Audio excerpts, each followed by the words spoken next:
The US has announced that it will start training Ukrainian pilots to fly F-16 jets in October.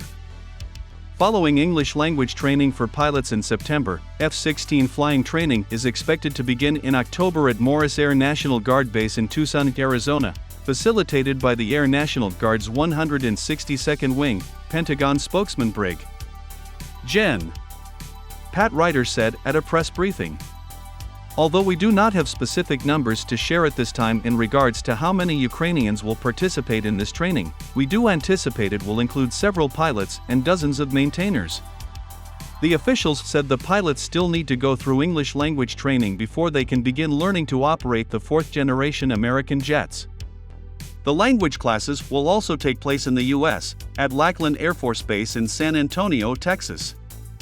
Ukraine put forward a list of approximately 32 pilots who are ready to begin training on F-16 fighter jets, according to another U.S. official, but most did not have a strong enough command of the English language yet, a necessary requirement since the jet's instrumentation and manuals are all in English. The pilots, along with some personnel who will receive training on maintaining the aircraft, could arrive in the U.S. as soon as next month, one official said. Once the language instruction is complete, the Ukrainian pilots will be able to begin training to fly the F-16s, one official said. It is not yet clear how long it will take to train the pilots, who have flown Soviet-era MiG and Sukhoi fighters, to fly more modern Western jets. For American F-16 pilots, training can take anywhere from 8 months for brand new pilots, to 5 months for pilots with more experience.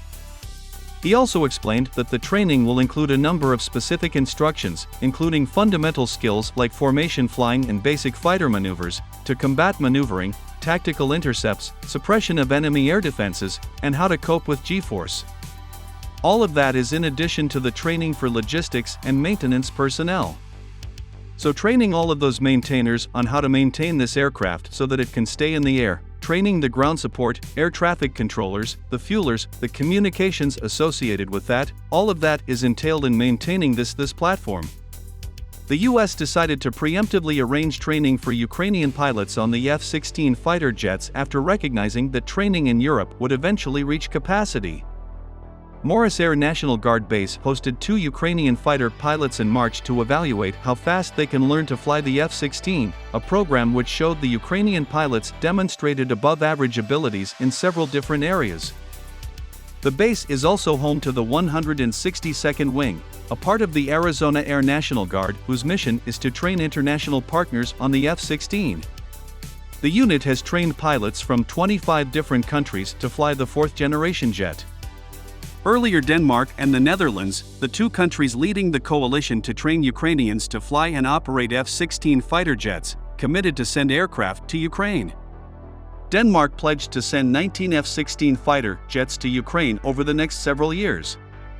Meanwhile, Ukrainian President Volodymyr Zelensky said the Netherlands would provide 42 F-16s to Ukraine, though the Dutch Prime Minister did not commit to providing all of them to Kiev.